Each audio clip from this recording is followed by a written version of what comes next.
चलिए, तो यूरोडोव का देखिए एक बहुत अच्छा सवाल है। और आप देखिएगा तो इस सवाल का ये one of the few questions है जिसमें यूरोडोव ने हिंट दिया।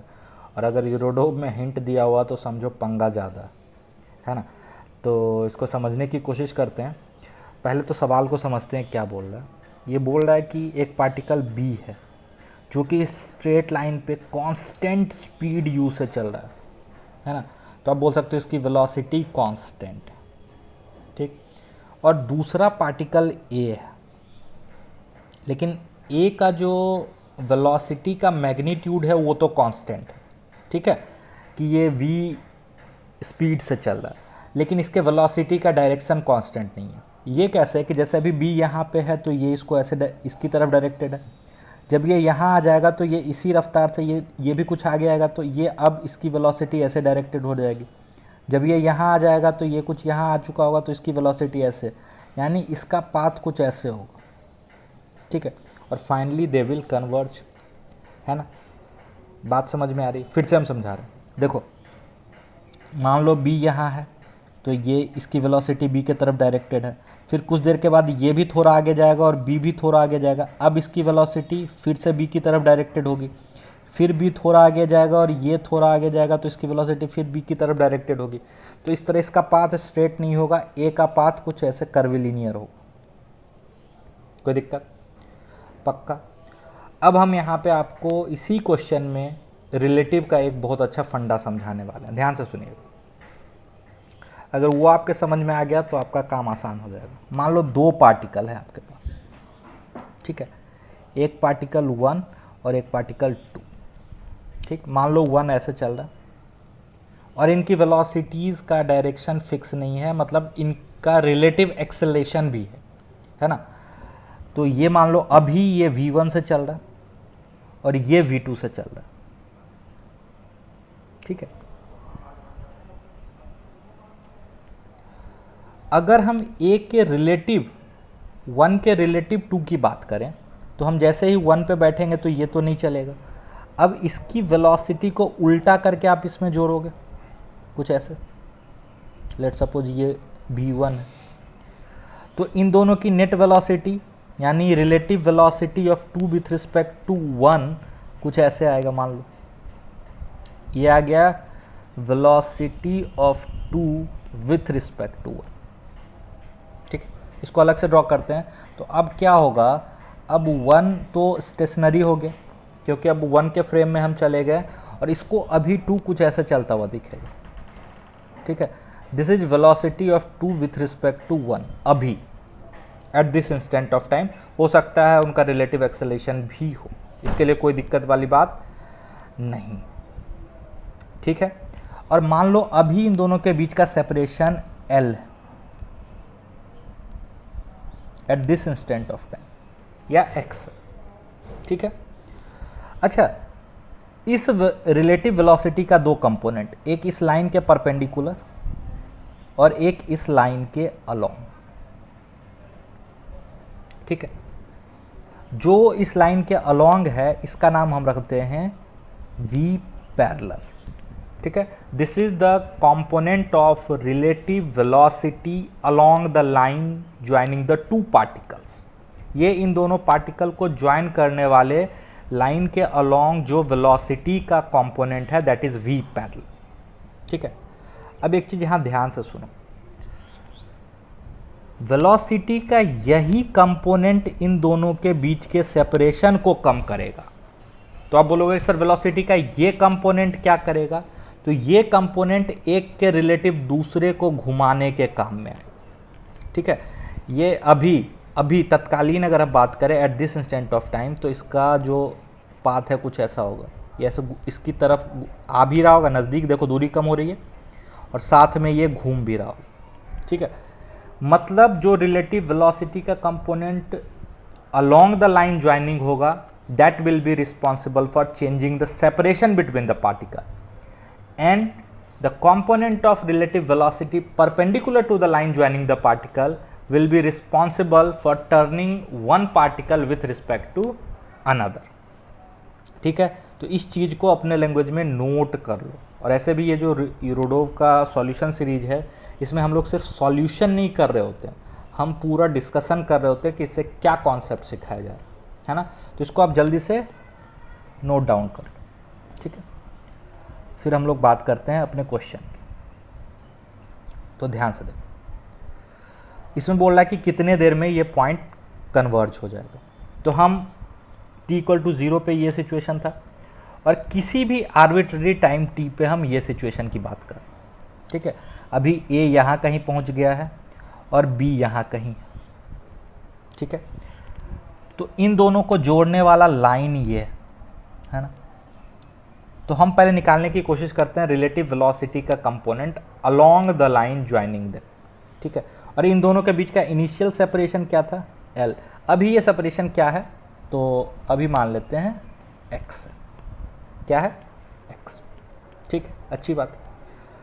अब अगर ध्यान से देखो तो a का वेलोसिटी तो उसी लाइन के अलोंग है ना, और we are interested in component along the line.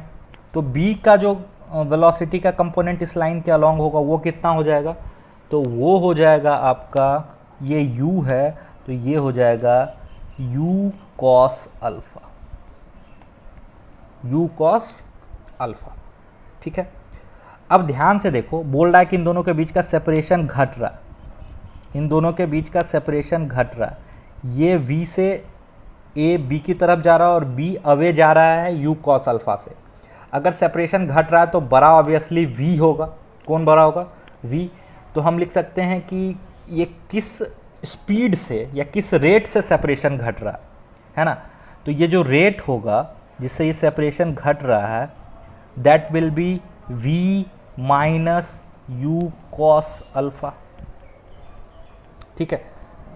तो हम ये इक्वेशन क्या लिख सकते हैं फाइनली, ध्यान से सुनना, कि अभी इन दोनों के बीच का सेपरेशन मान लो x है। क्या है सेपरेशन, x, ठीक है। और ये सेपरेशन घट रहा है। हम बात कर रहे हैं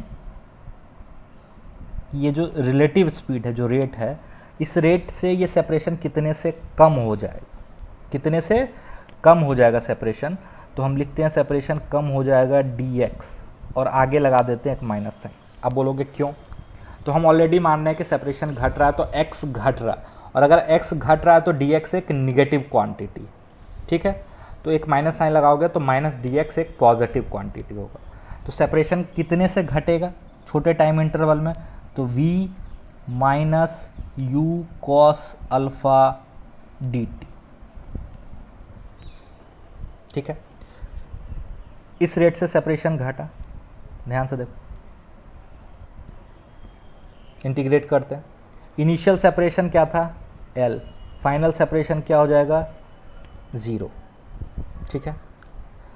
और टाइम क्या था, 0, और फाइनल टाइम क्या हो जाएगा, ठीक है। अब सॉल्व करते हैं, तो यहाँ से मेरा आ जाएगा L बराबर v minus u cos alpha dt का इंटीग्रेशन फ्रॉम 0 टू t, ठीक है। यहाँ से हम सॉल्व करेंगे तो यहाँ से आ जाएगा L बराबर, अच्छा देखो v का मैग्नीट्यूड और u का मैग्नीट्यूड कांस्टेंट है, तो आप इसको लिख सकते हो vt माइनस u, इंटीग्रेशन से बाहर ले लो, cos alpha dt from 0 to t, ठीक है। ये मेरा हो गया इक्वेशन नंबर 1। कोई दिक्कत, यहाँ तक में कोई परेशानी हो तो ज़रूर पूछ लें कमेंट सेक्शन में, ठीक है। अब ध्यान से देखो,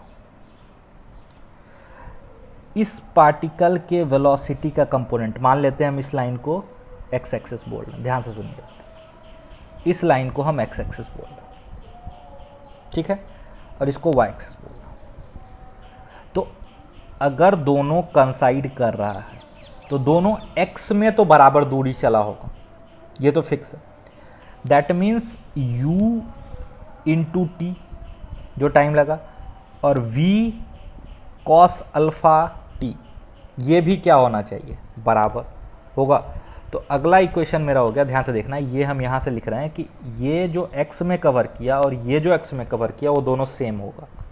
तो इसके वेलोसिटी का x कंपोनेंट क्या हो जाएगा, v cos अल्फ़ा, है ना। और जो छोटे टाइम dt में कवर करेगा ये डिस्टेंस, वो क्या हो जाएगा, v cos alpha dt। Integrate करेंगे तो टोटल लेंथ आ जाएगा x में।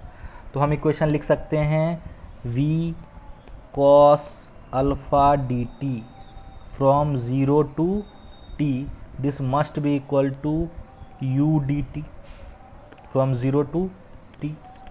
ठीक है। अगेन v का मैग्नीट्यूड कांस्टेंट है तो आप इसको बाहर ले लो, v integration cos alpha dt from 0 to t, this must be equal to u t। ठीक है। अब ध्यान से देखो, ये जो इंटीग्रेशन वाला पार्ट है ये हम सॉल्व नहीं कर पा रहे, लेकिन इसका वैल्यू हम इक्वेशन नंबर 1 से निकाल के इक्वेशन नंबर 2 में पुट कर सकते हैं। तो यहाँ से हम इस इंटीग्रेशन वाले पार्ट का वैल्यू अगर लिखें तो integration 0 to l t cos alpha dt, this will come out to be vt minus l by u। ठीक है। अब इसको उठा के इक्वेशन नंबर 2 में पुट करो। ठीक, तो ये हो जाएगा v into V T minus L by U is equal to U T. ठीक है, हमको टाइम का वैल्यू चाहिए तो यहाँ से लिख सकते हैं V square T minus V L बराबर यू स्क्वायर टी। तो टी वाले को एक साइड ले आओ तो T into V square minus U square बराबर वी एल। तो यहाँ से जब आप सॉल्व करोगे टाइम के लिए तो टाइम का वैल्यू आ जाएगा V L divided by V square minus U square. ठीक है, तो आई होप आपको ये सॉल्यूशन समझ में आया हो। कहीं कोई डाउट रहा हो, थोड़ा सा भी डाउट रहा हो, तो कमेंट सेक्शन में जाके आप अपना डाउट पूछ सकते हैं और उसका जवाब आपको बिल्कुल दिया जाएगा। ठीक है, थैंक यू।